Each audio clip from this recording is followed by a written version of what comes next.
New era, baby.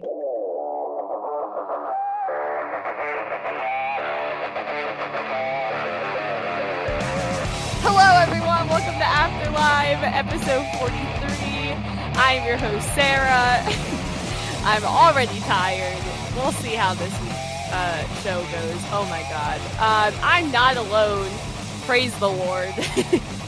With me is You might reconsider that.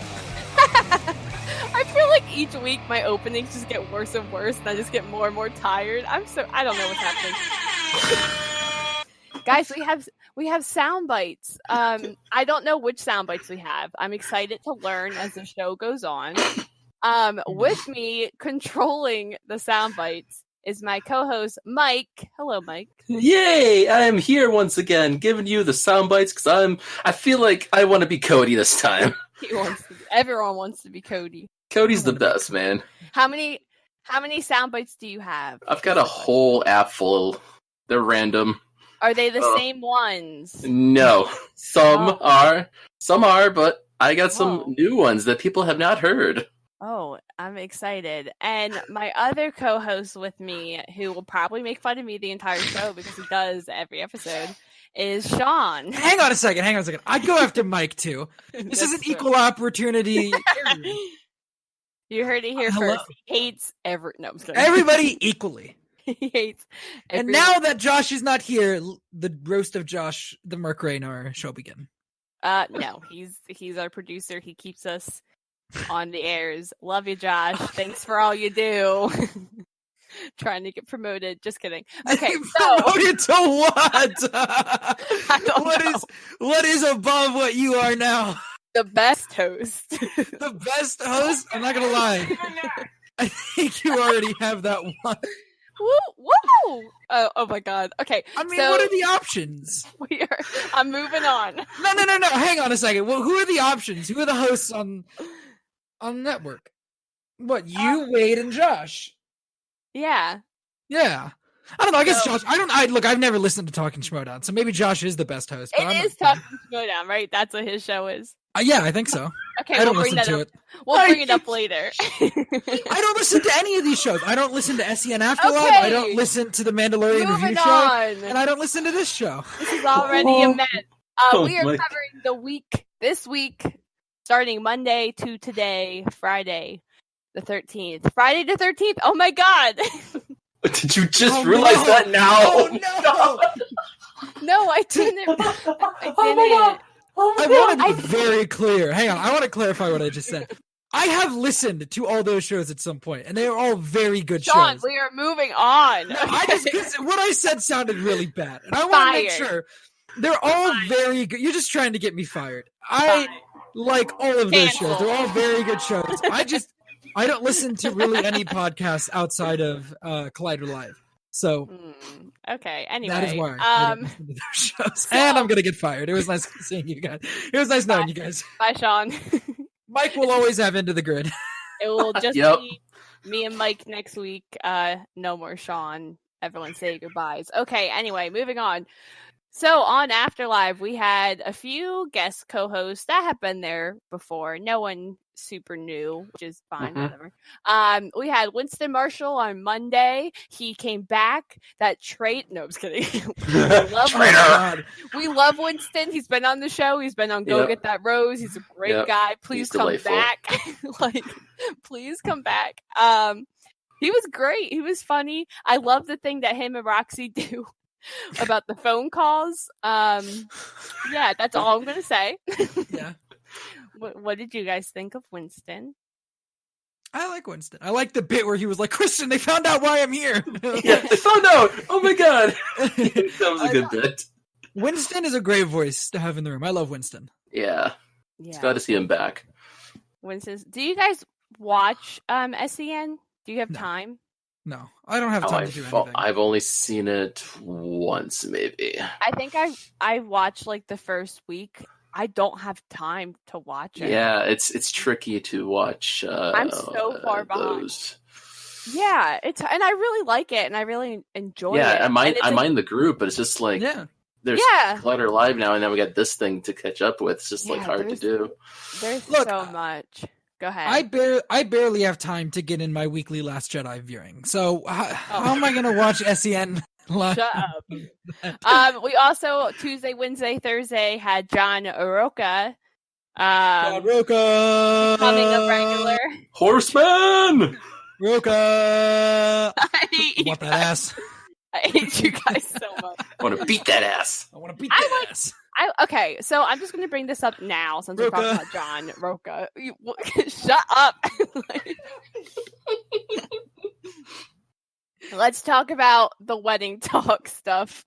Him proposing to his girlfriend was so funny. And Roxy's reactions to marriage and everything that was happening, that whole conversation was great. Fantastic. Sarah, what do you think about this? About him proposing? Yeah. How he proposed? Okay, so he was saying he was like, is there a difference between asking someone to marry you and saying that you want to marry them? Is there? And yeah, absolutely. Absolutely. Because when you say the words like, will you marry, it also depends on what manner you're saying them in. The fact that he grabbed her hand and was saying stuff beforehand, because I think he said he was saying I love you, I want to spend the rest of my life with you, will you marry me, is typical proposal stuff you say to someone. If if me and my husband, before when we were just boyfriend and girlfriend, if he would just grab my hand and be like, you want to marry me? That seems more jokey. This seems like an actual proposal. Would you have said no? I don't know. I think I probably would have reacted the same way. I would have been like, you're not proposing to me like this. Are you kidding me? I don't know. I probably would have said the same thing. Mike, would you have said no? If Roca grabbed your hand while he's watching football and he's sick and watching a commercial all of a sudden, getting motivational for that. Yeah. No, that's just that's an awkward moment to do it. It's just it's not formal. It's not just out of the blue. Yeah, I don't know. I think that can be kind of sweet, but I think it depends on the person. I don't know. True. In the situation. What do you think, Shawn? I don't know. Here's my thought on it. Actually, this is my thought I'm making up right now. Okay. There's no ring, right? Mm-hmm. So maybe the actual asking doesn't have to be a big deal, but maybe giving the ring does. You know what I mean? Yeah. So maybe I would have said yes, but I would have been like, when you give me the ring, that better be a big occasion. I don't really care about this part. I don't know. I didn't put a lot of thought into this. I think he also said they know that they're going this is it, they're going to get married and stuff. So I think it depends. If it was two 18-year-olds that just met and that happened, that'd be completely different. You know what I mean? I don't know. You don't think that's a recipe for happiness? I mean, I got engaged at 3 months of dating, so I can't say anything. So, no. Well, here's the thing. Not to judge anybody else's love lives, but they said that they were almost gonna just go to the fucking county. Yeah. So at that point, also, if that's the point they're at, I don't know. Who cares? I don't know. I don't know. I just thought it was funny. I just thought the whole. I really enjoyed the conversation. I like when they talk about that kind of stuff. No, I love it when I love it when they do that too. I guess what I'm saying is to Roxy and Mark and all them, if they're talking about if they've talked themselves down from going and doing it multiple times at this point, and he's not actually giving her the ring, who cares? But also, I'm the last person to ask about this. So true. I'm 20. What can I say? I mean, never mind. I'm not gonna say it. Not gonna say anything. All right. Any other thoughts on marriage? Hey, what do you think of marriage? What do you guys have opinions on about marriage? I have zero opinions on marriage. As the two experts. As the two experts in this field, zero opinions on marriage. It's not even something I've thought about. I mean, I will say, Mark, I really liked how all four of them are, at different stages. Darina's been married, Mark's been married, divorced, and now he's planning another wedding. I think, they all are, reliable. or reliable, not reliable, like relatable in that way. And I will say, like, planning a wedding is stressful as heck. But I was the same mindset as Riley. Like, once you just kind of realize, like, I just want to party, like, I just want to have a good time with my friends and stuff like that. Like, it's fun. Like, I didn't put too much pressure on it. I was like, this is, let's just have fun. Like, yeah. And when I say I haven't put any thought into it, like, it's not the like Makuga or Roxy version of I haven't put any thought into it. I'm sure, like, I've just never met anybody, so I don't. No, that's okay. I've never thought about it. I'm not saying it's a bad thing. Why do you have to validate me, Sarah? Are you saying it's a bad thing? Oh my god! Are you shaming me right now, Sarah? No. Josh, Sarah's shaming me right now. I'm not. I'm not shaming anyone. Yeah, you are. I'm sorry. Wow, Shawn, I was just trying to be nice to you, and then you were shaming me. You were shaming me. Gaslighting me right now. Look, he's a gaslighting. Does anyone watch Rick and Morty?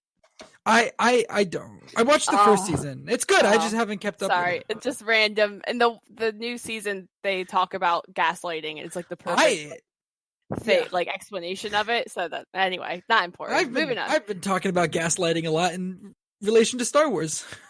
Oh, well, okay. So speaking of Star Wars, perfect transition. We also had Ken Knapsack. Jeez, Ken Knapsack came on Thursday. Knapsack. I when they were doing that guessing game. I love you, Ken. His answers were great. His answers were. I got like every single one of those wrong. I'm gonna be honest, and I'm ashamed of myself. I got the Gladiator one right. I got Spider-Man the same second.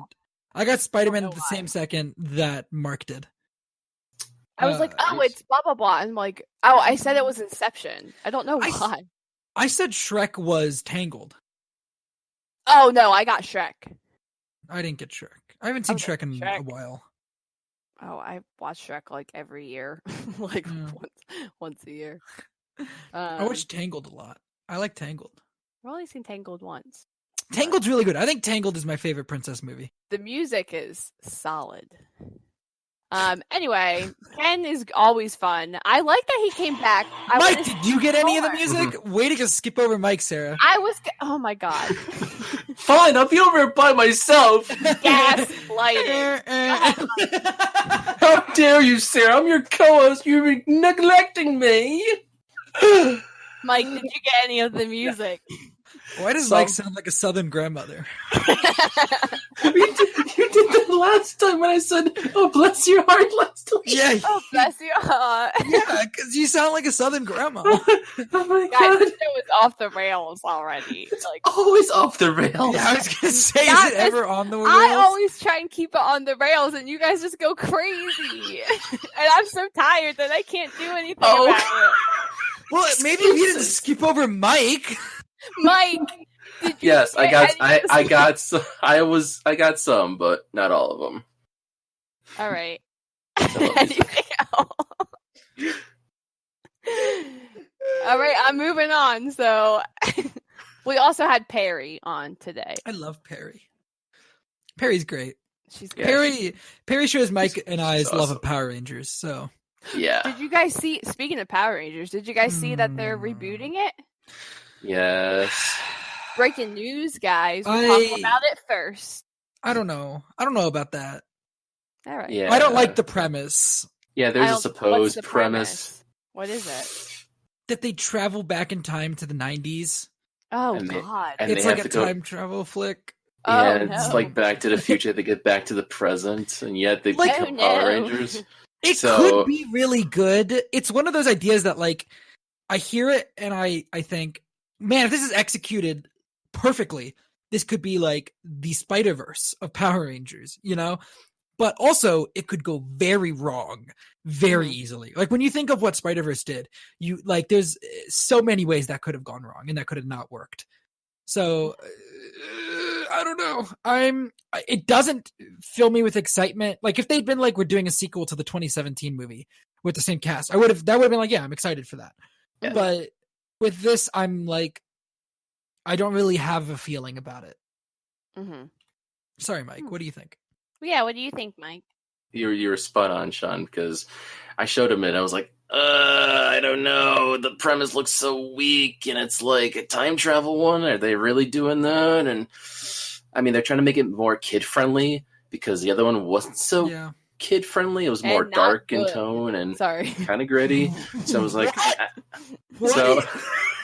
Moving on. What did you just say? Really good, right? What did you just say? It's trash. We've talked about it before on this show. You like Attack of the Clones, Sarah.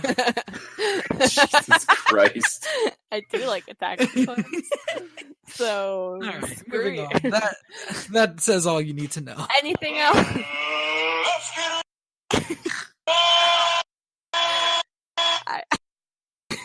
I can't. All right, we had some like interviews. We had Lord, I can't say this name. Dan. Go ahead. Sarah, we'll say it at the same time, okay? Okay, Mike, count us down, and Sarah and I will say it at the same time. All right, 1, 2, 3. Dan. No, I'm not doing it. Don't you abort? Come on, you guys gotta dedicate it. Come on. All right, Mike, count us down again. Come on, Sarah, let's do this. All right, let's do it. No. Mike, let's count us down. All right, on the count of 3. Why 1, all these last names?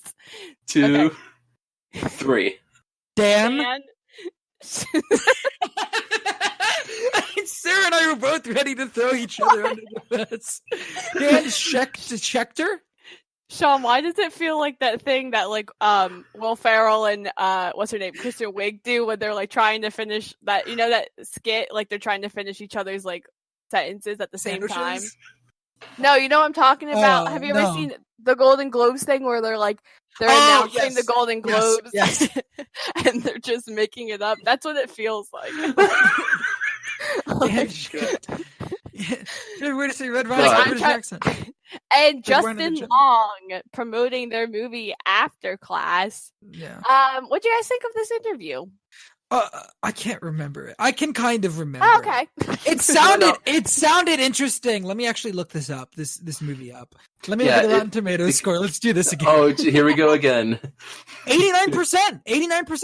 Wow. Oh, there you go. Yeah. I'm gonna watch it. I'm gonna go on. Did you guys know right who now. Justin Long was? Don't yell at me. Oh hell yeah! Justin Long is the man. He's a great actor. I'm not sure if I knew who he was. Hang on, let me see. What's he been in?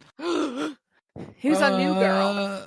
I don't know if you watched New Girl, but I've seen a couple episodes of New Girl. He's in like the first season. I've never seen Galaxy Quest, so I can't like. Yeah, you talked about that. Isn't he the guy in Tusk? Oh, he voiced Alvin in Alvin and the Chipmunks. Yeah, he's been in a lot of stuff. He was I really like him in New Girl. Just saying. Ooh, if he was in Oh no, that's a different Afterlife. Okay, we're good. Afterlife? No, I thought that was. We're fine. Don't worry about it. Mike, what did you think of the interview? Because the movie's based on Dan's life, more or less. You know, his as a teacher, and it was kind of cool having Justin playing him in the movie, and you know, hearing about the movie. And I was like, oh, okay. I mean, it's like a woke kind of movie for this generation because it's all about the Me Too movement. Said it's a woke movie. Shut up. That's what the cool kids call it. Yeah. Y'all woke tonight? Any other thoughts before we move on? No, the Justin Long interview was cool because after that he started to talk about roles that he missed out, kind of. Like there was one about the Blues Clues and how he got his agent because of that. We're all looking for Blues Clues. We're all looking for Blues Clues. We're all looking for Blues Clues. Where could Meryl time? Like was Blues Clues after you? No, I don't think so. Or before you? No, I don't think so. I think it was right around. Mike, did it miss you? No. Oh, Mike, I thought you were asking me. No, not you. Oh, sorry. No, it did not miss me. I remember. I've seen a lot of those. So you were a Blues Clues kid. Yeah, I was around that age. I was in the late 90s, I believe. Okay. 2000s. Yeah. I love Blues Clues. So I was very upset when Joe took over. Like one of those kids. I remember. I grew to like him. I grew to like him too, but I remember I was like, "You're not Steve. You're not Steve. You'll never be." I remember that episode where they switched out. It's like, I don't like Cousin Joe. Yeah. Have you guys seen the new one? No, but I no. watched the clip with them like interacting with him, and that was very nice. I almost I cried a little bit. Yeah, me too. It was. I was just like, Sweet. Okay. That's pretty fucking good. That was really good. That was pretty. Remember salt and pepper? Paprika? Salt and pepper here. Salt. And what's this? I just got what Sarah just said too. I just got that in my head. Oh my god. Thank you. I was doing a John Mulaney. Okay, and the last actual interview was with Joey Ryan, and I'm going to be the dick wrestler. Completely honest. I have no idea what this interview was about. This is about how he wrestles with his dick. Yeah, I missed that explanation when I was listening to the interview. So I was shopping, so I just kept and I was like, don't know what's happening. I don't know why they're talking about his dick. I don't. So that's his thing. All right. Yeah, it was an interesting interview. I've never watched wrestling, but it was cool. Very different. Very, very different. Just look up Joey Ryan and go to the image. No. There's nothing explicit. I don't think I will, but thank you. There's nothing explicit. It's on the WWE or whatever, so you can't be explicit there. All right. Anything else on Joey Ryan? Dude seems funny. Yeah. Okay, cool. So, speaking of, I don't know, WWE, is that what you said? Oh, God. What kind of transition is that? WWE. Mike, I'm assuming that you're the only one that has watched Schmodown Spectacular. Here's the thing. I didn't. Michael. Cool, let's move along. All right. If you guys want to hear our thoughts, you can listen to Josh, our producer's podcast, Talking Schmodown. And I'm sure he covered the Spectacular. I honestly have no idea what happened. Me neither. I think I want to know. We can't talk. The spoiler, yes. Yeah, we can't. We'll talk after. But well, no, I was just saying, I think Wade and Kaylin are talking generally about it right now on SEN Afterlife. So if you guys want to hear some general thoughts, and then go watch it. Listen to our show first. It's better. And then listen to their show afterwards. Exactly. Yeah. No, I'll say it. We're better. And then go listen to Wade and Kaylin. Yeah, talking about it. What is that? All right. So one of the topics that the crew talked about on the show was, we have best movies of the years, but what about worst movie of the year list? Like different people that post their list. Do we think it's promoting good intentions or behaviors or whatever, or is it really just unnecessary and kind of causing this culture that we're in? What do you guys think? Mike? This was an interesting discussion on Collider Live itself because I've seen a lot of those lists of the worst, and there's a lot of clickbaity movie titles that they talked about a lot. I was like, it's this popular movie, it's the worst of the year, and it depends on the critic too, because everyone's got different tastes in film. But do we need worst movies of the year? Maybe, maybe the critics can forewarn some audiences if it's bad, but film is very subjective, so I think we shouldn't really have the worst of the year. I mean, I've done that before in the past. I was like, I don't like this movie, but you can pretty much like it as well. But like Dorina said, I think it would be cool just to have movies that you've missed of the year, like hidden gems or underrated films you've probably haven't seen. Those I would prefer to have that list instead of a worst of the year. Maybe have the best, have underrated movies, and then that's it. What about you, Shawn? I've never done a worst of the movies worst of the year movies list, but I mean, I keep a track of every movie that I see. So I mean, I have a worst of the movie or worst of the year movie list. Technically, you just go down to the bottom of my movie tracker, my list of my 2019 scene. I don't like to call attention to it. I don't like to talk about movies I don't like. I like to talk about things I do like. So, I mean, I don't ever talk about The Dead Don't Die because it's my least favorite movie of the year. You just, you know, I was giving an example. I know. I'm just kidding. Yeah, I mean, I don't think that there were people online that were talking about the bonus, or I guess the plus side of it is that, like, as critics, that's kind of what they do, right? Yeah. Is judge movies, and it's supposed to try and make the art form better. I kind of think that's just what reviews are for. I don't see what the point of going in afterwards and re-highlighting the movies that are bad. Like, that's what the review point, like reviewing it in the first place, is doing that, right? So I don't think you need to call, like, months later when people have forgotten about this terrible movie that came out. You don't have to be like, hey guys, remember this movie that came out? Look how bad that was. Like, I don't know if that's necessary. And I think that's what one of them said, right? I think someone said that. I don't know. Yeah, I thought someone said that, like, why are we going to bring it up at the end of the year when we've, like, forgotten about? I don't know. Maybe. I think maybe, like, what about a, like, most, like, disappointed movies, or, like, ones that you were like, fair. Disappointed is fair. I've done that too. Yeah, because I don't think that's, like, that's not necessarily, you're not, like, trashing, like, this movie sucks, like, this movie, like, you're kind of like, oh, I had high expectations for this film, but it didn't reach them. I think if we make it more personal to you, instead of, like, the director sucked, or the acting was terrible, because, like, they're trying their best. Like, you know what I mean? Like, sometimes you just can't help it. I don't know.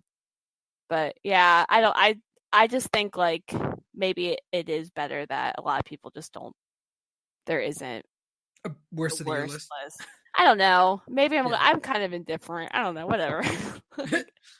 Like me on Marriage. Callback, baby. Callback, baby. Callback, baby. Okay, let's get into some entertainment news. This week we're just going to touch on this kind of quickly, because I don't know. I don't know. We'll see. So this week, Golden Globes and the SAG Award nominations came out. SAG was for both, right? Was also for television? Yes, I think so. I Best believe. ensemble on TV and stuff. Yes. Okay. So let's touch on Golden Globes first, since that's the nominations that came out first. I'm not going to go over, like, each category or whatever. Okay, so what's some nominations that we were excited that got nominated? I think Knives Out got nominated for Best Comedy. I believe so. And that's exciting to me. I thought Knives Out was one of the best movies this year. I liked Adam Driver, I think, got nominated. That's cool. Yes. He got nominated for both of them. Yeah. There's more I was disappointed with the Golden Globes than I was excited about. I think it went about the way that I thought it was going to go, and then there were some disappointments in the major disappointment for me was The Farewell being declared a foreign film. I think that was some BS, because it's an American produced movie. They speak in Mandarin or whatever, but it's not a foreign film. And then obviously I made it very vocal at one point that I was disappointed with the lack of female directors on the Best Directors list in Golden Globes, and there is one person on there that I have made very vocal I don't think should be on there in comparison to some female directors, specifically I think Lulu Wang for The Farewell and Olivia Wilde for Booksmart. But other than that, talking about Quentin Tarantino, if you guys yes, Quentin. I don't think Quentin Tarantino. I might as well say it. Todd Phillips. I think I don't think Joker is as tight a movie as Booksmart or or The Farewell. I also don't think that there's as much of him in that movie as there is Olivia Wilde's style in Booksmart or Lulu Wang's just personalness. I think, I don't know. I think that if you were going to have a female director in there, I think both of those are more deserving than Todd Phillips, but whatever. The internet disagrees with me. Joker, circle jerk. Let's do it.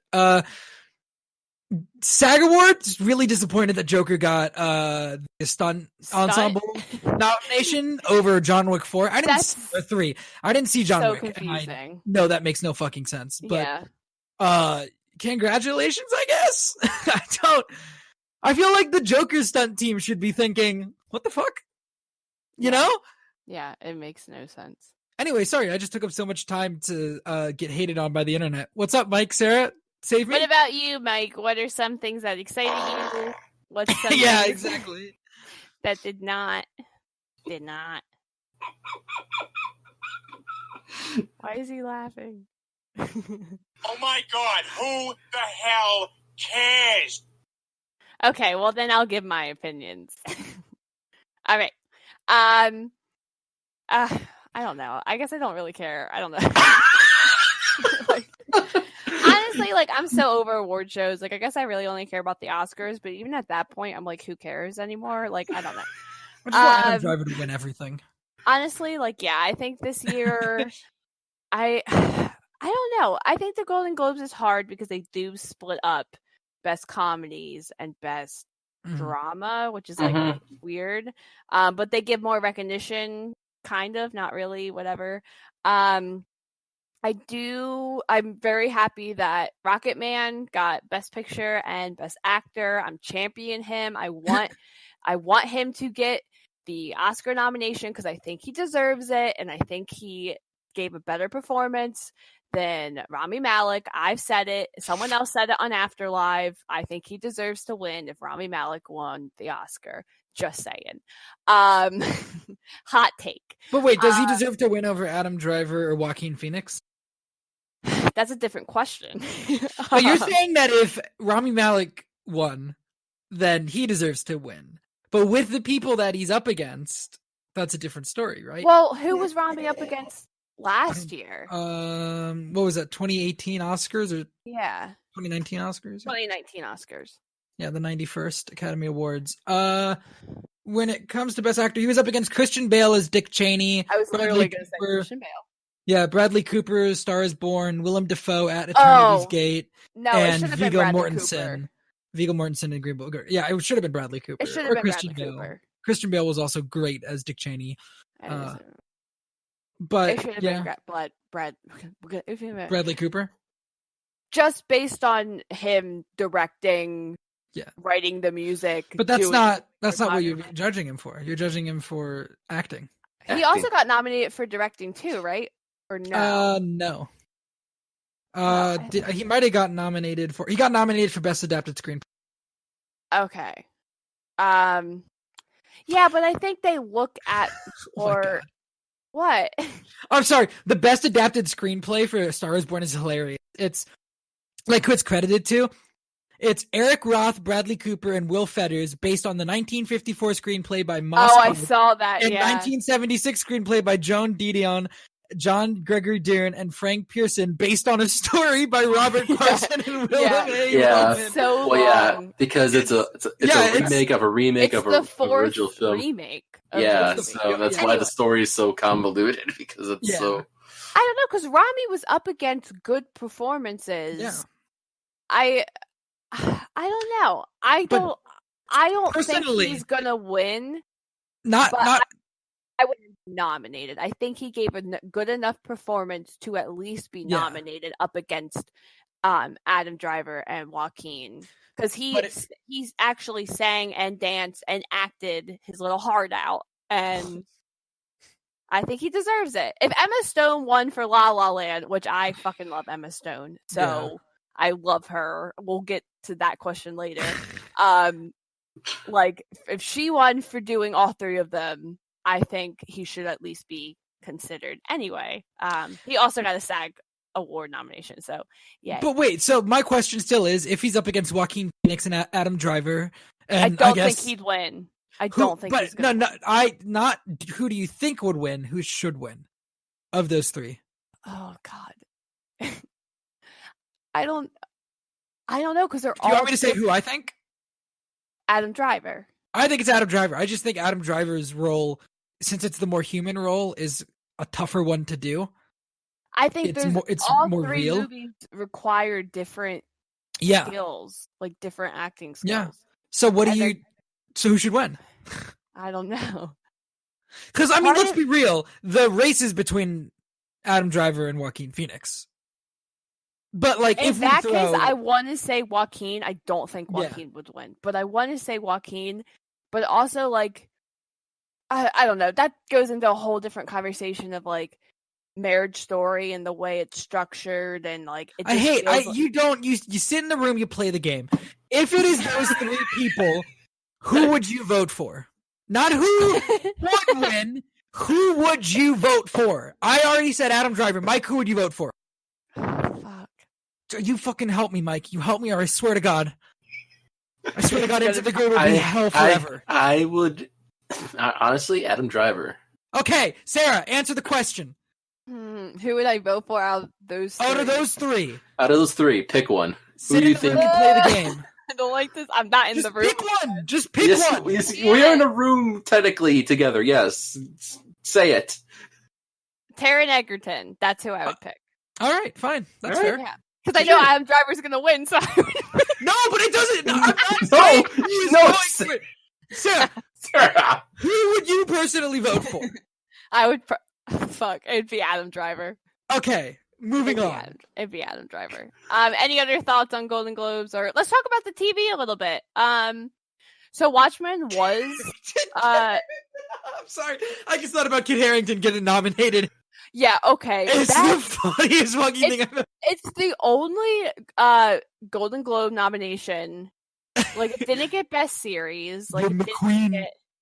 He has one line in that season, and it's "You're McQueen" over and over again, and he got nominated for Best Actor. Oh my God! It's the biggest fucking con in the entire world. Okay, these other actors gave their fucking performances of their lives, and Kit Harington was like, "She's McQueen." 6 hours, and they're like, "Yeah, fuck it, get nominated for a Golden Globe." Kit Harington has been great in the past. Don't get me wrong. Yeah. I loved him in past seasons of Threads.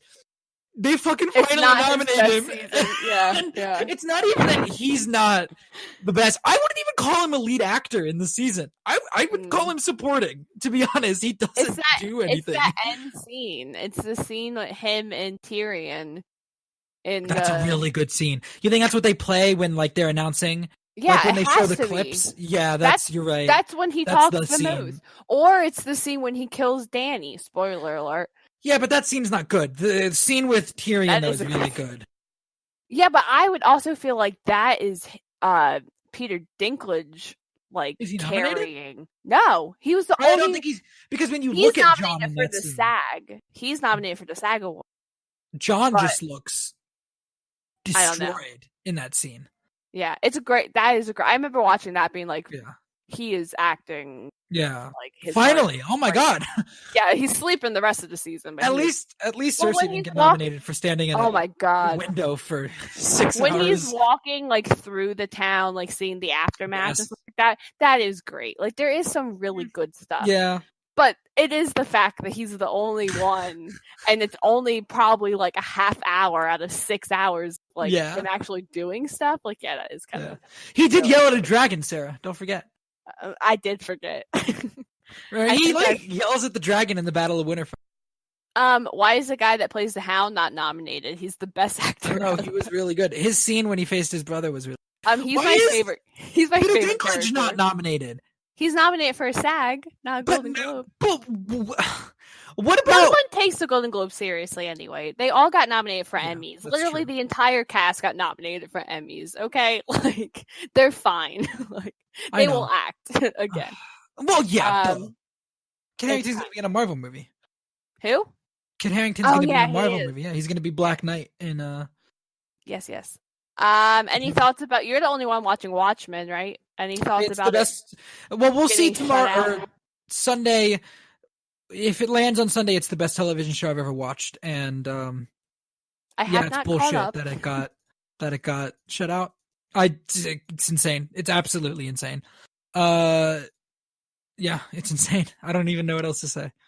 Yeah, I don't know. I'm also I am currently watching Succession, and it is one of the best shows, and I'm glad everyone gets nominated. Also, except for the one guy who's like clearly acting so much to get nominated, and he has not got nominated for either season. I just feel so bad. I'm like, this guy's trying so hard to get recognized.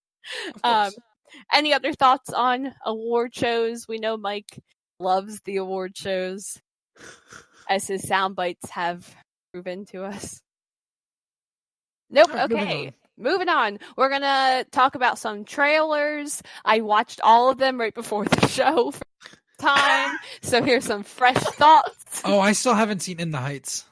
Me either. Oh, well, okay. I guess we'll start with now. All right, so we won't start with In the Heights. 2 minutes and 30 seconds. Ghostbusters Afterlife. Mike, take it away. What are your thoughts? Yay! Ghostbusters! Who are you going to call? The nerd! No, I'm excited because this is a... Sorry. I'm so excited. This film is paying homage to very much the late, great Harold Ramis, who played Egon, who passed away a while ago. So they're hinting at that the family is Egon Spangler's family, who is the granddaughter of the grandpa of... So it's interesting how... I'm kind of curious where they're going to go with this, because it's set up to be like a very serious in tone indie type of flick, because the director... Jason Reitman is very known for that style, looking very much indie. And because the Ghostbusters is a comedy, and there's not a funny jokey kind of thing. It's not like a comedy. So I'm kind of curious where the original Ghostbusters come in, per se, because everyone is like more or less set for this film, but they have only teased all the Ghostbusters stuff because Egon Spangler had a farmhouse and he hid all the Ghostbuster stuff within the farmhouse and the barn for the Ecto 1. So I'm kind of curious what happened between the 30 years, because there's been no ghost sightings for 30 years. And now all of a sudden in the middle of nowhere in Oklahoma, I believe it was being said in now. I'm kind of curious what's going to happen, because there's a lot of hints to the original, for sure, because there's the terror dog from the first film that appeared on Paul Rudd's car, and then there's like a mention of the architect who did the building for like Zool and all that stuff, Gozer from the first film. So I'm kind of excited to see where they go. What about you, Shawn? What do you think? I think that the better version of that trailer that I watched is the one where when they like get in the car and it starts to drive, it plays the Ghostbuster theme. That was the better version of the trailer. The trailer I watched was fine. It was a new take. I thought that they might as well just said, guys, remember The Force Awakens? We're going to do that, but with Ghostbusters. The Force Awakens. It just felt like that. The trailer felt like The Force Awakens. It felt like the next trailer should have Chewie, Bill Murray. Yeah, Bill Murray run in with one of the other actors, or maybe we're home. Yeah, we're home. Like that's honestly what that trailer felt like. I was waiting for that to happen. Oh my gosh, it was fun. Yeah. I don't know why they didn't play the Ghostbusters theme. That was because otherwise, the trailer's not any fun. So that's what I said, right. because that's what I said. It's not being so much, because the Ghostbusters theme is very much a fun song, and they're like, so Afterlife here is paying a little serious. I heard like there's dramatic like doo doo. There's like a choir in the trailer. Yeah, I think it's a little bit there. I don't know why they're making a serious Ghostbusters movie. Nobody wants that. Well, and like I said, we don't know. The teaser trailer here just really does set up. It's really serious, but we don't know what kind of humor it is in the next. Yeah. If So you're gonna, We'll see the next trailer. Look, I'm not sure why they made a Ghostbusters movie, and even if it's funny, I don't know why they're deciding to market it as being serious. If anything, it should be the other way around. The movie's actually serious, and you market it as being funny. Because I don't know, like, the nostalgia for Ghostbusters is that it's fun, right? So that's how you sell the movie, is that it's fun. I think even literally the same exact trailer, but adding in the Ghostbusters theme, I saw somebody who edited it in, made the trailer good. Because I'm sorry, I don't think it's a good trailer. I think it's really boring. But I mean, come on, you have the Ecto one driving in the field, and then all of a sudden the gunner seat. Boring. There's the gunner seat pops out from the vehicle, which is a reference to the real Ghostbusters, the cartoon series, and then she's shooting up like Slimer, who's flying around in the city, and then you see the. Yeah, but it's not fun. It's not fun. It's just like they're playing it so serious. It's boring. It's only the first trailer, so we don't know what the tone is until we see other trailers and then eventually see the movies. Hang on. Are you saying that trailers don't need to sell the tone of a movie? It's sometimes, but Come on, man. But trailers trick us because, they would. There's been bad trailers that show something else in the movie. Oh, I'm not saying that the movie's not going to be good. I'm saying that the trailer is bad. I did not think it was a good trailer. I think that it was a massive mistake. I thought it was a nice tease. I thought it was decent, at least. All you have to do is add in the Ghostbusters theme. You and the Ghostbusters, you don't need the Ghostbusters theme for every goddamn thing. No, you don't need it in everything, but to sell it. So think about unless you see the original Ghostbusters, then you see the theme pop up. Otherwise, they're just hinting at the past and what happened in the past 30 years. Yes, but the only reason anybody cares about that is if they've seen the original Ghostbusters. And there's a fandom for it. Ghost heads are the best fans in the fucking world. Yes. What I'm saying is, if the only people that are going to care are the people that have seen the movie, the original, then why not put in the music from the original? That's already who you're marketing it to. But then you have a new generation who's going to watch this like, ooh, I'm interested in seeing the old movies. They'll go back and we'll see. But nobody that watches that trailer from the new generation is going to go, I'd like to see this. You never know. Well, as the person that watched Ghostbusters for the first time this year for this show. Oh, that's right. Y'all welcome. It was okay. It was fine. I really played the Ghostbusters theme though. I agree. I don't know. I see both sides. I think I also was watching it. You love that, don't you? I do. You love to say that. I love to play both sides. I was watching the trailer and I was like, oh yeah, there was the 2016 Ghostbusters movie that came out. Movie that should not be named. They were going way different than that movie. And it's the original director's son, right? Yeah, Isn't it his son? Yeah. Right. That does make me feel good. But that's not in the trailer. It's like I don't know. I like the trailer. I think it's trying. I don't know. I think there's enough stuff in there to make the original fans happy and kind of feel like, okay, it's not the 2016 version. I didn't see the 2016 version. I don't really, whatever. But I think there's some to be like, oh, what's this? This is interesting and kind of intriguing. I like the fact that it was kind of serious and had a little scarier Stranger Things it with Finn Wolfhard. Stranger Things is more fun than this. Yeah, I mean it was all right. No, it was okay. Even it is more fun than this. It's just devoid of any fun. It's about kids and the kids aren't even having fun. Yeah, but I don't think that was the purpose of this trip. I don't know. Maybe that wasn't its intentions. Maybe it's not the intention. Yeah, Yes, I'm saying that's a mistake. Oh, well. Well, Shawn, wait, Shawn, have you seen the original films? Yes. Oh, I would have laughed if you said no. Did you? There are scary moments in the first Ghostbusters, right? Yes, but the first Ghostbusters was barely. wild. Oh, I was freaked out when I first watched it. I was not that freaked out by it. It's all right. Like, look, it's got some scary moments, but it's I understand it's a comedy, but it's just like. But those moments aren't the majority of the film. When you market a trailer, you're supposed to be marketing what the movie is. So if this is marketing what the movie is, right, and the movie is serious, I think that's a mistake. And if it's not marketing what the movie is, and it is a comedy, you're also not marketing the movie. You're marketing a different movie. The original is serious, except for like the plot of it's kind of it's ridiculous. Are you sure? Are you sure, Sarah? No, but what makes it like funny is oh fuck, what's his name? Is the comedians. Like that's what makes it funny. It's Aykroyd, and that's Harold Ramis, Rick Moranis. What's the cast? What's the main guy? What's his name? Bill Murray. Oh Lord Almighty. But it's just his like it's the natural like not trying to be ridiculous and not trying to be like the 2016. Like it doesn't feel like it's trying. It just feels like it's that natural humor.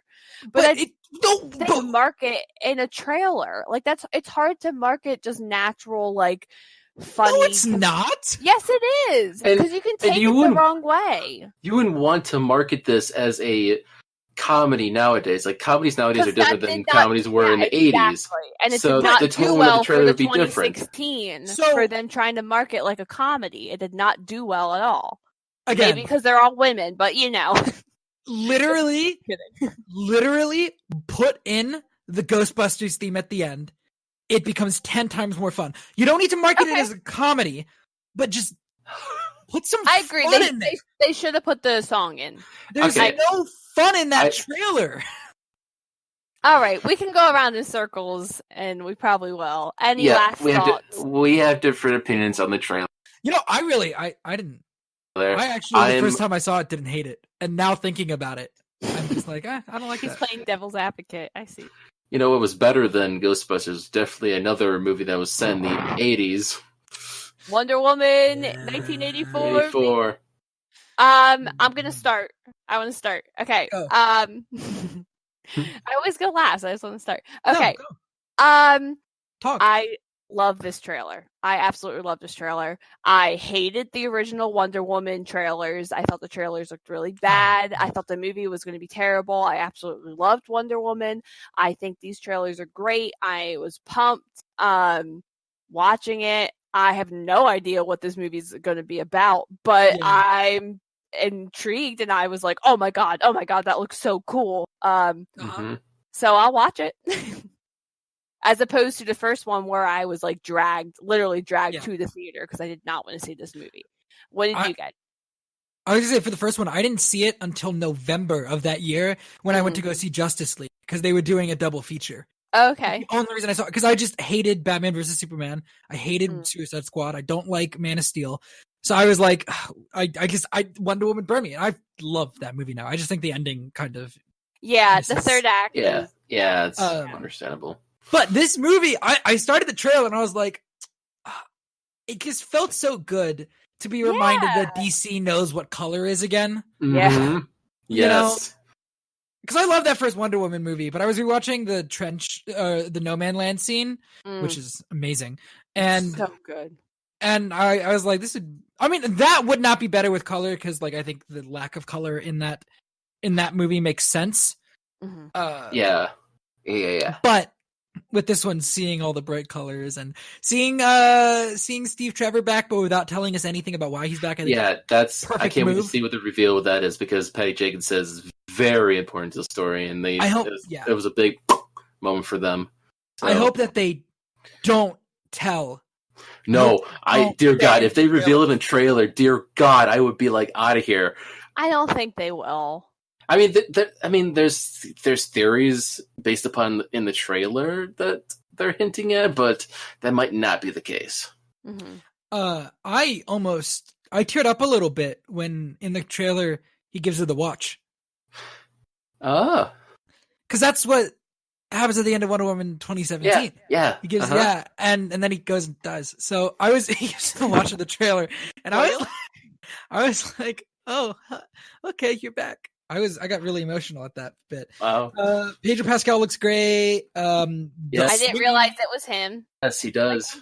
Yeah, I know. Everyone said that too because he's got the got blonde. Swinging from the lightning. Yes. Oh my god. Yes. And the best take I saw was I retweeted it. There's a YouTube channel I like called Blind Wave. They do movie reactions, TV show reactions and stuff. And they were reacting to the trailer, and one of the guys was like, "Oh, that suit looks dumb." When they showed the new suit, it's like, that doesn't look like something Wonder Woman would wear. And one of the guys went, "Have you ever read a Wonder Woman comic?" He goes, "No." Then shut the fuck up. Yeah.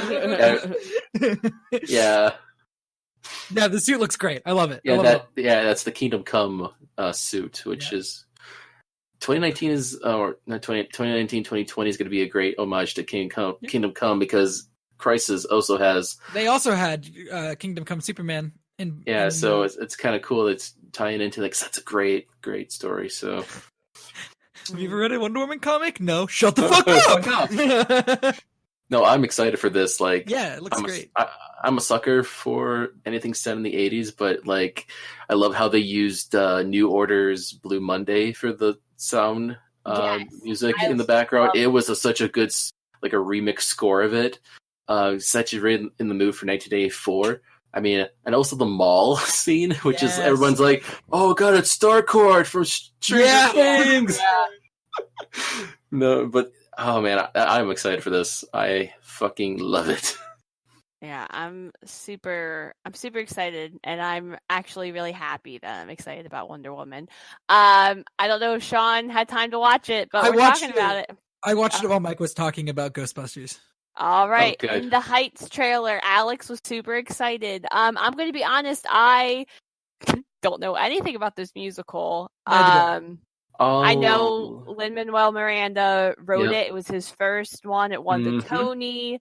I know all that stuff. The guy in it is from Hamilton. Who's nominated Anthony for a Tony Ramos, for him. yeah. Yes. He's fantastic. I really like him. He's also in A Star Is Born. He plays a friend. Yes, he does. Anyway, he's great. We do this every week. What? That's what he does. Hey, we do this every week. It's cool. We do this every week. I'm intrigued. I liked it. It looks like a musical. It looks like a movie musical. You know what I mean? With the big shots and them in the pool and the top camera looking down views and the music sounds good. It literally, he has a very distinct way of that he writes, and it works for him, and I like it. And I really like Hamilton. I think it might fit a little bit better for In the Heights. But I'm going to see it, obviously. Shawn, what do you think? This just became my most anticipated movie. Wow. Watching that trailer. I love that. I love Hamilton. I love it so much. And this might sound crazy. Actually, I don't think it should sound crazy, but it might. I was watching this and I just felt like this was like a modern, not so much in story, but just feeling like the modern, like almost West Side Story feeling type thing. I felt the same thing. Yeah, I felt the same way. It felt a lot like West Side Story without just being West Side Story. Yeah. And I loved that. It captured the same feeling that West Side Story presents but without just being like, all right, we're doing West Side Story again. I loved it. I loved the music. I loved the cinematography in the trailer. Yeah. I love this trailer. What about you, Mike? Did you watch the trailer? You said no, right? I caught up. Okay. Definitely saw it. It looks good. It's something different, unique, and original for once. So I champion the original movies coming out, especially musicals. Musicals are quite fun to watch. So hopefully it does well. Yeah. Yeah, I hope so. Better go see it. I will go see it. I'll see it. Unlike I probably won't be seeing Cats. We'll see. And our last trailer. Okay. I don't know what the F this movie is looks so good. It does look good. My only question is, are we tired of this Ryan Reynolds gimmick of him being this funny guy? Okay. No. Okay. Oh my God! It's just a question. How dare you? I We am a love Ryan Reynolds. God damn it! I must ask. Yeah, but is he really acting, or is Yes. he's just being Ryan Reynolds? I mean, That's I love fine. it. I know. Oh my God! He's not going to get nominated for an Oscar for it. And this is not the type of film you're going to get a bunch of Oscar nominations for. Jesus I Christ, hope maybe visual effects at most, but get all the Oscar nominations. Prove you all wrong. I'm good. I like it. I'm just asking as a host. I gotta ask the controversial questions. Yeah, and then you get. Honestly, the answer is no. You got your We're not answer. tired of it. Anyway, you guys like the trailer? I'm assuming. Yeah, I fucking loved it. I thought it was amazing. As somebody who's played a lot of online video games and MMOs like World of Warcraft and stuff like that, which is very much what this is in the vein of, a little bit more like GTA Online. But I thought it was hilarious. I love the idea of the NPC becoming the player, because that's dangerous. They've taken enough abuse. I don't know what. It's dangerous to give them power. Mm-hmm. What about you, Mike? It's good, and it's actually, I love the marketing because it was a Fox film, but since Disney now owns it, the marketing at the beginning was very tongue. Yes. The Broad Studio, the Broad who Beauty and the Beast, Lion King, and Aladdin twice. It was like, that was a good hook. That was really good. It had nothing to do with the movie, however. It was weird, but of course, that's probably Ryan Reynolds, behind the scenes, like, hey, we gotta put that in. That's my kind of shtick, But the film looks like it's original concept too. Like I said, I love original films, and you have Taika Waititi in here as well. Yeah. Come on, and it's also it's directed by Shawn Levy, who did Stranger Things. So you got Joe Kenny from who played Steve in Stranger Things in there as well. So and Jodie Comer. Oh yeah, that's right. Female. Yep. Yeah. So it looks good. I mean, it's another video game movie, which is Wreck-It Ralph, and then like other video game movies. But Pikachu. It's not your fault you like bad movies. So that's on my top 10 of the year. So yikes. Yeah, I can't wait. Yeah, Free Guy looks like maybe you should see more movies. I'm working on it. I'm kidding. You guys are so mean. Okay, Mike. Yeah, Free Guys is okay. Free Guys is pretty solid. Can't wait to see it. Yeah, it'll be interesting. It'll be an adventure. We are going to take a quick break, and when we come back, we're going to answer a few caller questions, and we're going to quickly go over our top 10 movies of the decade. Oh man, that's going to be very intense. We'll be right back. Hello everybody, Jay Wade and Kaylin here to tell you about SEN Afterlive. It's an after-show podcast where we expand on the week of craziness on SEN Live, as well as have guests on to join in the fun. Yep, and we get personal too. We do movie reviews, and at times we go way off the rails, which I guarantee is always Kaylin's fault. Hey, how rude and not true. So, come join us on the Merc with the Movie Blog feed, and remember to rate, share, and subscribe, and as always, enjoy. Hi everyone, this is Sara, host of Go Get That Rose podcast, a podcast that is dedicated to talking about all things Bachelor Nation. Join Jay Wade, a man in his 40s who is recently new to all things Bachelor Nation, and myself, someone who has been watching passionately for the past 3 years, as we review, share our thoughts on each episode of whatever show is currently on TV, whether that is Bachelor, Bachelorette, or Bachelor in Paradise. We might not even know everyone's name, but we have fun nonetheless. You can find us on Merc with a Movie Blog feed wherever you listen to podcasts.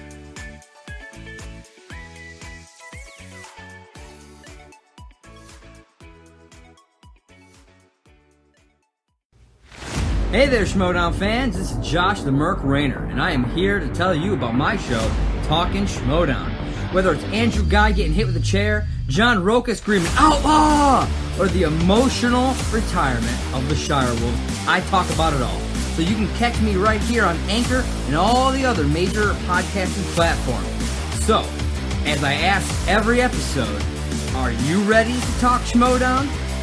I am.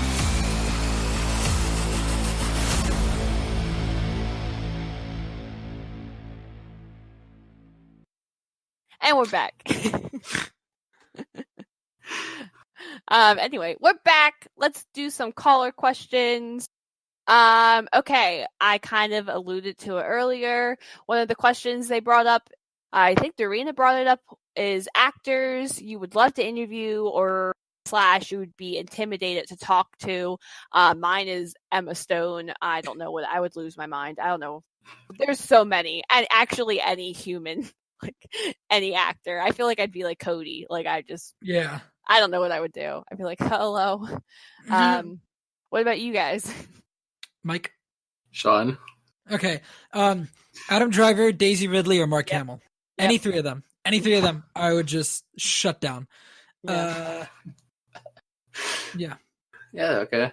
But I'd love to talk to each and every one of them. Yeah. But also, I'd just... Hi. Hi. Love the Marriage Story / Murder on the Orient Express / Love You as the Joker. Trying to pick not Star Wars. Don't want to go straight in with the Star Wars. Pick up one of their other movies.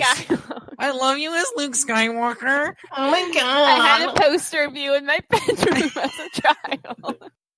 Oh my god! I'm not gonna repeat that story. That's a really bad story. What about you, Mike? A few names pop in my head. Emma Stone was one of them. Thank you, Sara. Sorry. No, it's okay. I love her. I love her too. I had the biggest crush on her. Goddamn it! And she just got engaged. She just got engaged. Yep, she's off the market. Who's she getting engaged to? I think it's a SNL writer, if I remember correctly. She was dating Justin Theroux, though, right? Are they not dating anymore? No, apparently not.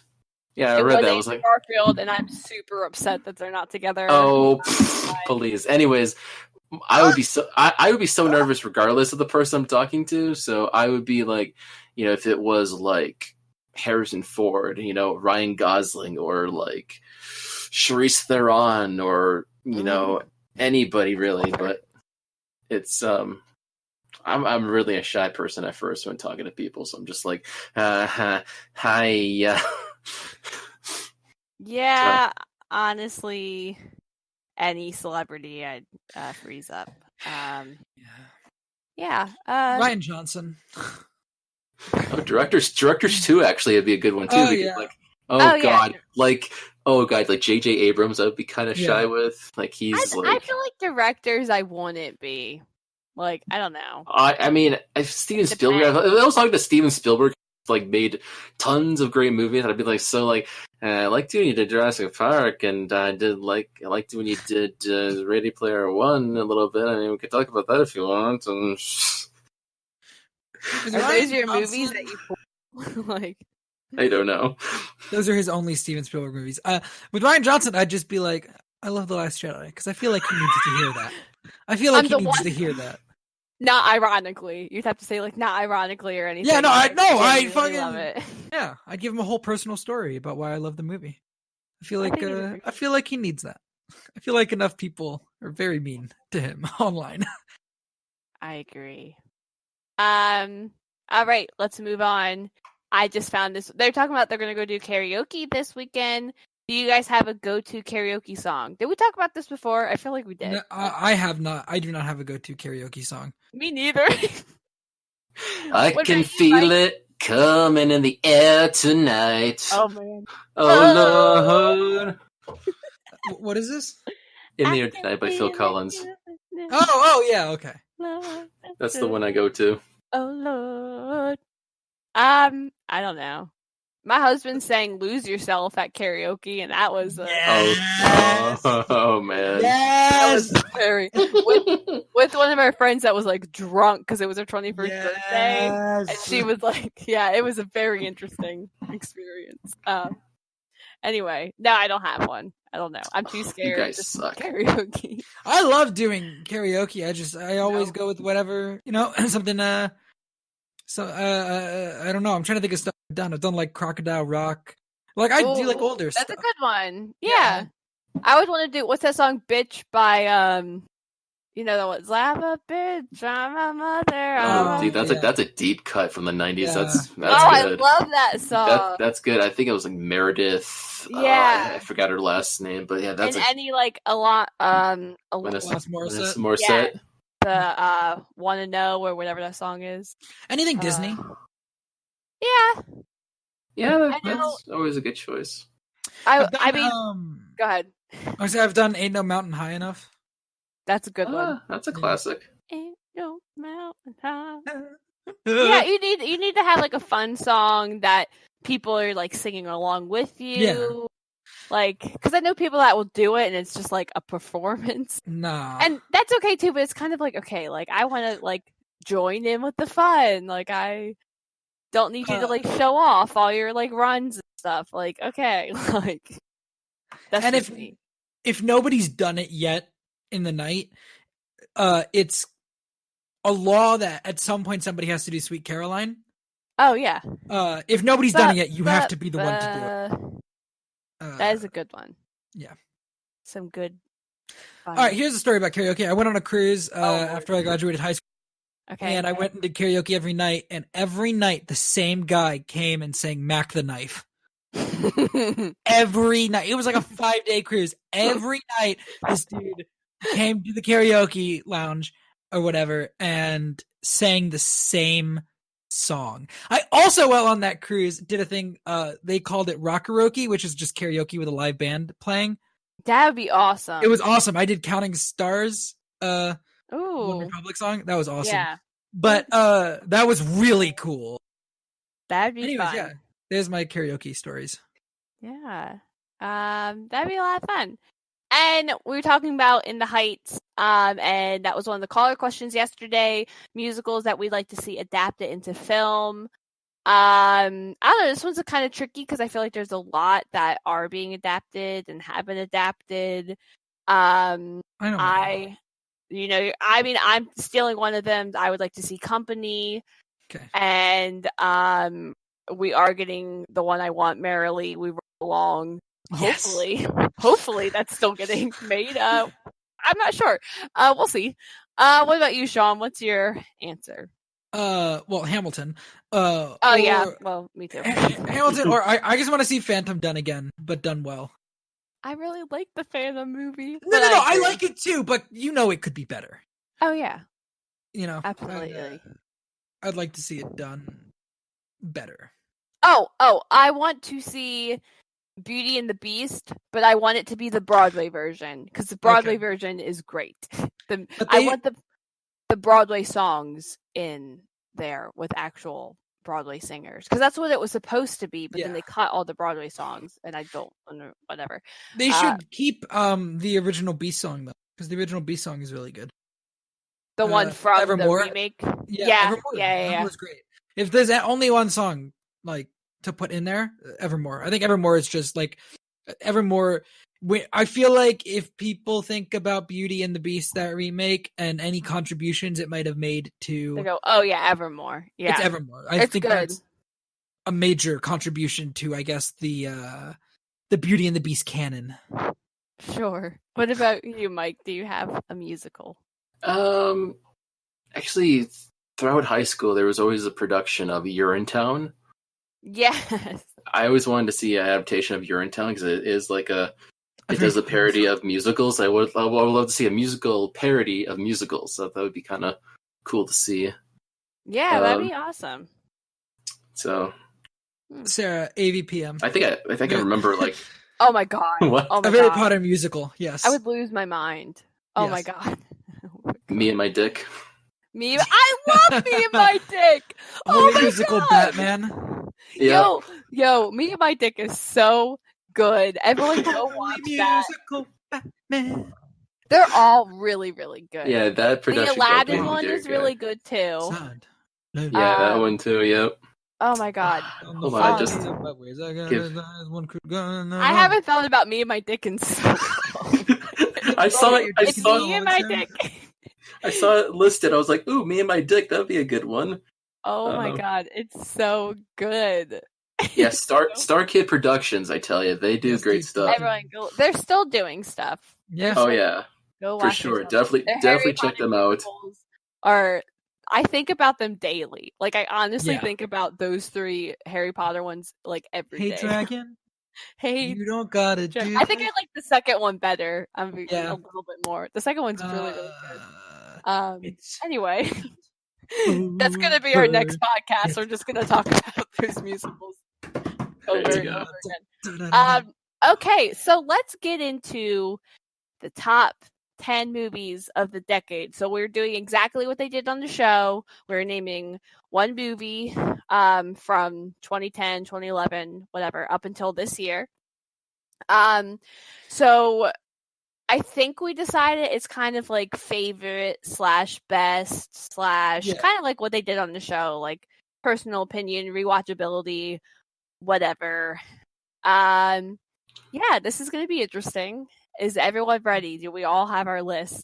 Yes. So let's go down how it is in Discord. So Mike, Sarah, then me, and right. let's do it year by year. Yeah, that's Okay. what I was gonna. Yeah. Okay. Yeah, cool. that's what I was getting sure. to it. I wanted to make sure. I'm I sorry. was- Look, you should get through God. faster.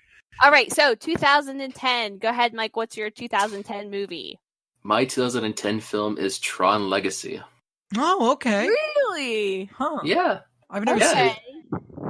It's a really good movie. Daft Punk does the soundtrack, and I love the aesthetics and the action, and it furthers the story from Tron, which I'm a fan of. So still waiting on the third film. God damn it, Disney!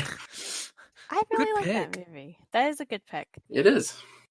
There are 4 movies that are fighting for number 1. All right. All 4 of these movies are in my top favorite movies of all time. So this sucks. 2010 is the worst year. Just kidding. I don't know. Okay, I'm gonna cheat. Let me tell you what the 4 are. So my 4 are Inception, Easy A, Scott Pilgrim, and The Social Network. Okay. I'm so torn because I can rewatch every single one of these. They're all fantastic movies. Fuck.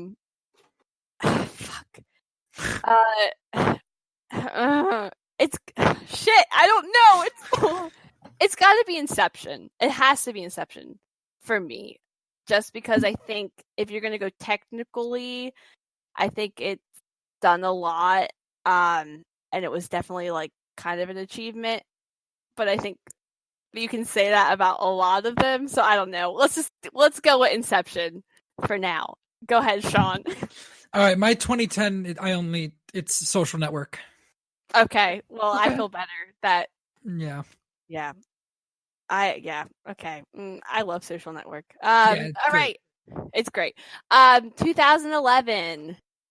2011. This was mentioned on Collider Live afterwards because the soundtrack is great. Drive is a great film. Ryan Gosling, and the soundtrack is awesome. God, I would love to go to Roca's and Dorina's just to listen to the soundtrack with them. Just sit and listen. But yeah, Drive is a really good film. You really should check it out if you can. My 2011 movie is The Help. Okay. I love this movie. Again, I love Emma Stone. I see the trend. I see the trend. I think it's a good like feel good movie. It has some award recognition. It got one Oscar winner. I think it's a good balance between rewatchability and like some good technical award buzz or whatever. And it's just a fun movie. What about you, Shawn? X-Men First Class. Yeah, I that was on there as well. I think X-Men First Class is the best X-Men movie, and I agree. So I agree. Okay, 2012. 2012. This is the pinnacle year for me because there was so many to choose from. It was a good year in film for. Yeah. But deep down, I actually chose Dredd, the Judge Dredd film from 2012. Okay. Carl Urban plays Dredd, and it's just like Die Hard in a building, and it's really cool. You know, the Raid kind of feel to it, and let's start from the beginning. So the film. Wait, okay, much so did it you wasn't lose? just me that he Okay. cut No, out? no. Because I thought he did it. Because I thought you were like agreeing with him. I'm like, oh crap, I just ruined that. Okay, sorry. Go No, ahead. it's fine. I'll repeat myself. I didn't notice. All right. Just thanks. My 2012 film. God, there were so many to choose from, and I end up choosing Dredd, the Judge Dredd film of that year, which Carl Urban. He is really menacing. He never takes the helmet off, so he's really good with that acting. And the best slow motion I've seen ever in a film. I'll have to. I haven't seen that one. But I hear great things. It's so good. My 2012, and it's another one of my all-time favorite movies. The perfect film for me is Perks of Being a Wallflower. No way! Is it yours too? It's mine too. Yes. I love this movie. I think it's a perfect movie. It gets better every single time I watch it. Logan Lerman is one of the best actors of our generation. And Ezra Miller is fantastic. I love this movie so much. I cry every single time I watch this movie. Go ahead, Shawn. Perks of Being a Wallflower is amazing. I cry every single time I watch it too. Yes! Everybody's so great good. in it. Logan Lerman has never been used as well as he is in this movie. I agree. The book is so good. Everything is so good. I love this movie. I was turned on to this movie by my 10th grade English teacher, which maybe I was an odd place to be turned on to it from. I think she gave me the book first. No, it's just like the movie where Paul Rudd gives him. Yes, actually. Yeah. She gave me the book because I think I said I was looking for something to read, and she was like, "Here, read this." And she gave me the book, and I read it. And after I read it, she was like, "There's a movie," and I was like, "Really?" And she's like, "Yeah." And so I looked it up, and I watched it, and it's so good. I can't help but cry every time. It's so good. It's so affecting. It's crazy. It gets better and better. Like for me, like the more I watch it, I don't know why. Like I've seen it like so many times, and every time I'm like, "Oh, it's so good." And Ezra Miller. Oh my God! And Emma Watson. This movie is so good. We can talk about it all day, and we will. Moving on. 2013. 2013 was. There wasn't much for me to pick from. It was hard, but I do remember there was a great Shakespearean film, Much Ado About Nothing. Okay. It was really good. It was actually directed by Joss Whedon, who did The Avengers. Yes. That was the film that he was doing secretly, which I loved. He was like, "Let's do this like at my house," and it was just like a group of his friends, and they just filmed it, and it's in black and white. It's modern. It's fucking good. Awesome. Haven't Sarah? seen it. It's okay. Okay. My 2013, which I just watched this movie for the first time this year, but it came out in 2013, so I'm counting it, is Saving Mr. Banks. Okay. This movie is great. It's emotional. I love Mary Poppins, so that works for me. Okay. Obviously, even though like it's about how she basically hates the Mary Poppins movie. Yeah, it is. I think Emma Thompson is fantastic. Tom Hanks. I mean, it's a good movie. Colin Farrell is fantastic in this movie. I love it. I just think it's a good movie. What about you, Shawn? Mine is Fruitvale Station. Okay. I saw that. Yes. I just watched that for the first time this year, last year, and it emotionally destroyed me. It was so good. It's oh God, he directed Black Panther. Ryan Coogler. Yes, it's Ryan Coogler's first film. It's got Michael B. Jordan in it. It's just that's I can't even describe how good that is. It's on my list. 2014. 2014, I will always give it to Whiplash. Yes! Are you a fucking rusher? Or no, am I rushing? Is that yours too, Shawn? It is mine as well. Are you rushing or are you dragging? It's on my list. I'm bouncing between that and one. Are you fucking rushing or are you fucking it's dragging? So good. God damn it, I watched it for the first time like this year or last year, and it was just like it's good. It's so good. Okay, well, since you both picked that one, I'm gonna pick Birdman. Okay, I love Birdman. Okay. I've only seen it the once, so maybe not to watch it. I'm gonna throw another one in. I love Begin Again. That movie's fantastic. Everyone needs to go watch that movie. Yeah, go ahead. Oh, Begin Again is so good with Mark Ruffalo and it's so good. Oh my it's god, so good. I love that movie. But as far as like technical, I think I would give it to like Birdman. I don't know. I just think it's really good. And plus Emma Stone again, so you know. There's my theme. Shawn, do you have anything else to say about Whiplash? Are you fucking rushing? Or are you dragging? He's so good in that movie. He is. The music in that is great. I listen to the music just by itself, and it's so good. I'm upset. Right? Say it louder. I'm upset. Louder.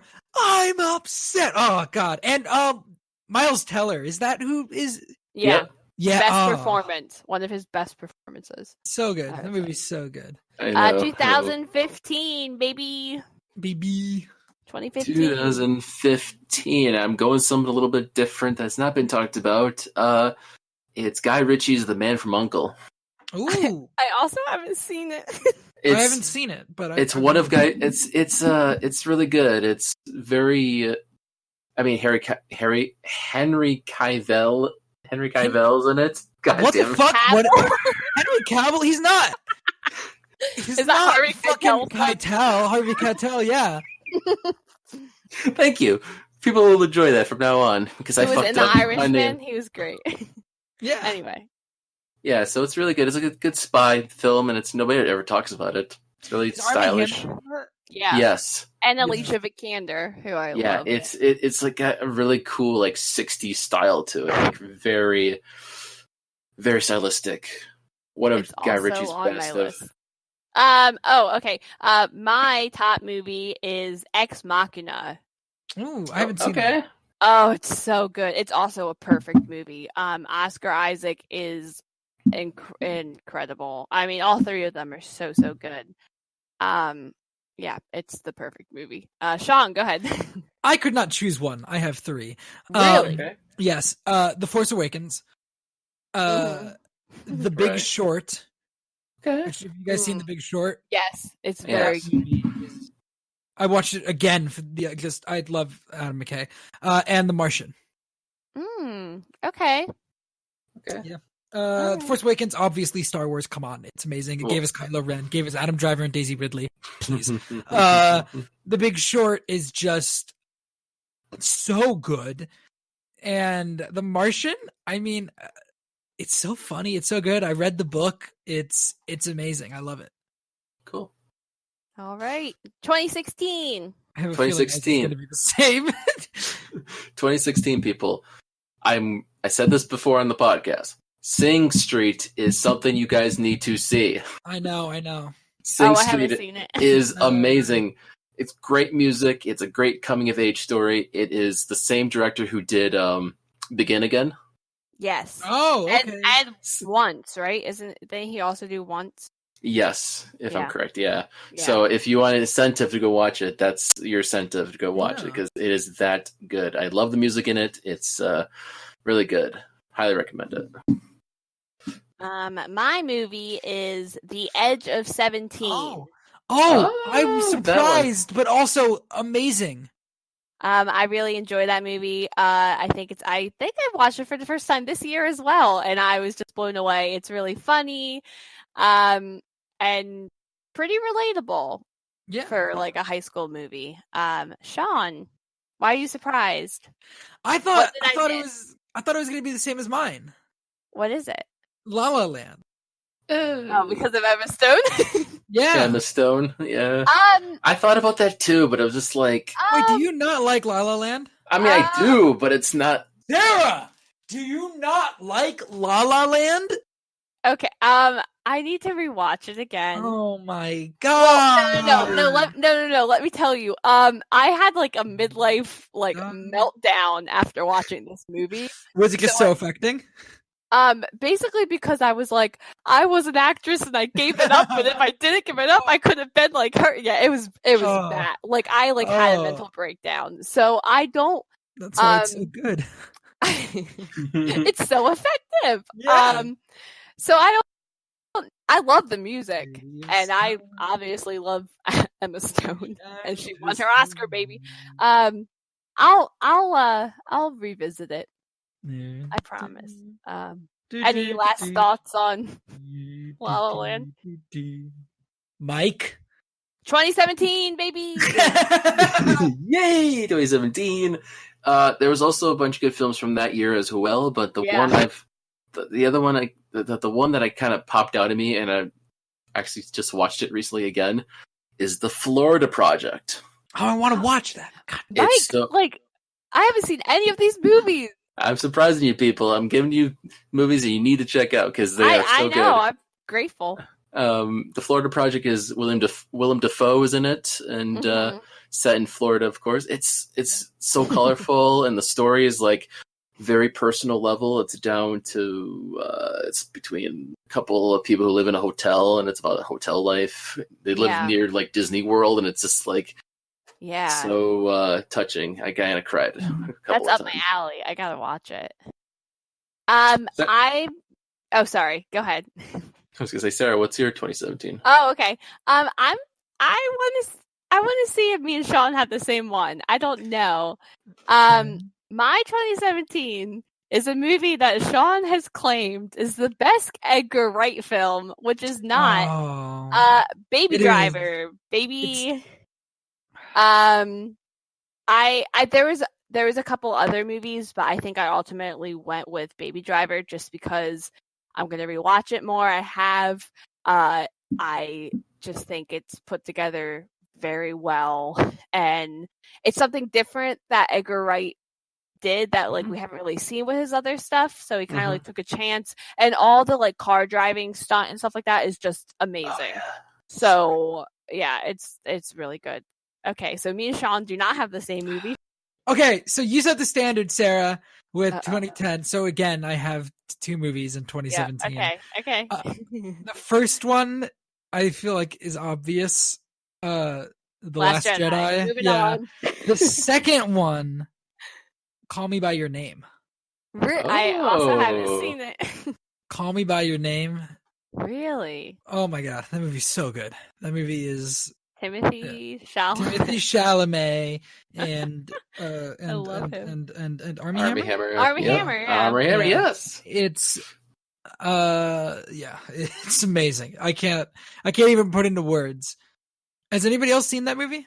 No. Mike? No. God damn. I will, I promise. It's so good. 2018? 2018. Actually Wait. This decade had you cut out. The okay. You're back. And now good. Go. This decade had the third trilogy of Mission Impossible films. In 2018 marks Fallout. No, that's mine too. Fallout, man. Fallout, baby. Fallout, baby. It is like the best Mission Impossible film of this decade. Like, I like Ghost Protocol, I like Rogue Nation, but Fallout, I love Rogue Nation. Fallout was like the best. Yeah. Mission Impossible Fallout is like, I love that movie. It's so good. I don't understand how the sixth film is so good. Like, they just keep upping everything. Yes. Him jumping, the Halo jump sequence is incredible. Like, I don't know. It's so good. It's so rewatchable. I love it. Shawn, what's yours? Is it also possible? No, you know what I have to say to you guys picking your big franchise film movie here? What? Maybe it's time to let the old ways die. Star is Born. Oh my god. The fourth remake. Yeah. Yeah. A remake. I do really like A Star is Born. I think that's my favorite movie of the decade. Wow. Yeah. So like overall, A Star is Born. A Star is Born. A Star is Born. A Star is Born. A Star is Born. Damn. Yeah. Yeah. It's a great film. It's good. Okay. And do we want to do this year? Should we Marriage Story and Knives Out? Boom! Already did it. Look at that. Okay, Wow, bold. Mike, Okay. we all know Mike's is the Lion King. Shut up! No, don't you joke that. Don't you? I told you I had to joke about that because it's not. Because there is a film from this year that actually surprised me. There is another. All right, go ahead. There's another. It's a film called High Life. Oh. Okay. With Robert Pattinson in it. It's the space film. They're close to a black hole. I was watching it. It's so intriguing. It's like a non-linear format, but it's intriguing how the story progresses, and especially Robert's acting is so good. Like he takes the whole movie like it's through his point of view, and just. I will allow it. It was released in 2018 in France, but it was released in 2019 in the United States. So I will allow it, Mike. Yes, it is a French film, I know, but I only count U.S. release dates, baby. Okay, well then you are you're the reason that The Farewell did not get nominated for Best Picture. Anyways, Sarah. Okay. I have two. These are actually the two that I'm bouncing between. I'm kind of scared to say the one because Shawn's gonna Pikachu. Oh shit! No. Okay. I mean, I love Rocket Man. I was talking about it earlier. I think that's for more personal reasons. I just love what they were able to do with it. How it just felt like a full-on musical. And I'm sorry, Shawn. The Joker. It's fair. It's fair. I just really like it. Like what you like, dude. It's cool. I like it. I see a lot of the criticism, and I see a lot to like, and I don't know. It's probably going to be Rocket Man, though. Let's be honest. Yeah. Anyway, Joker's in my top 20, so it's of 40. It's like my top 2. So hey, that's fair. It started out at number 4, and then it dropped. It started out like a kiss, and then okay. Anyway, like this, it was only a kiss. It was okay. Anyways, before you wrap up the show, Sarah, sorry. One more thing, and we'll be done. Because this is the last time that we will be talking before, at least by the time we talk again, I'll have seen The Rise of Skywalker twice. So, oh crap! I'm going opening night, baby. Yeah, we got our ticket. I don't know if Mike is going to get to see it, but I want to hear from everybody since it's the last time we'll be able to talk about it without actually knowing things. Your wildest prediction, Mike, the wildest They're all prediction. going to die.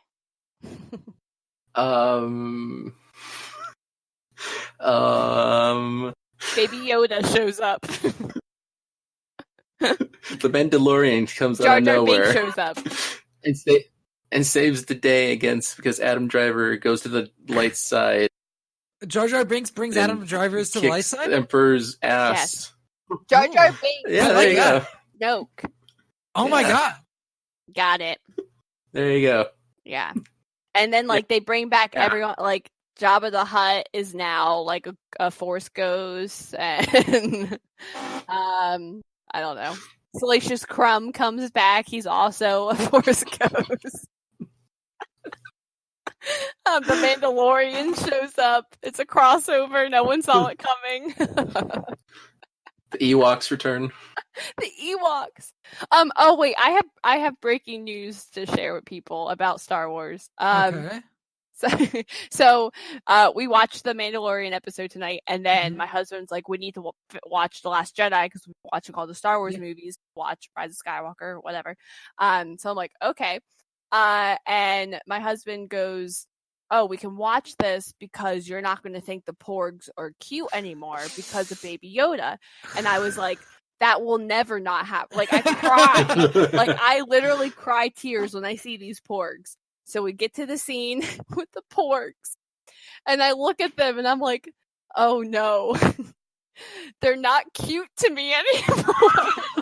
I watched it today and I thought they were still adorable. And they're still adorable, but I don't get that tears. Yeah, neither did I. Oh no. Like I do when I see Baby Yoda. My heart is just full of love. I don't cry, but I legit cry. I'm sobbing when I see Porgs. And I am audible. So it's a very sad day. But it's okay. I also said I would die for Baby Yoda. I feel like everyone's the same way. So, anyway, any other wild theories? I feel like mine is not gonna get a whole lot of love. Everyone dies. No, my wildest theory is that they've been doing it this trilogy. Here we go. They've been doing it this trilogy. It's been very, very, very fairy tale-esque in Force Awakens and Rise of Skywalker. Specifically, it's been very much like Beauty and the Beast. My wildest theory, Kylo Ren dies and Rey brings him back like a fucking fairy tale ending with a kiss. Yeah, it's like fucking Beauty and the Beast where it brings him back so much. I think it's gonna happen. I think I would leave. Also, I actually don't think that's gonna happen. If we see another shirtless Adam Driver scene, I'm gonna walk out this.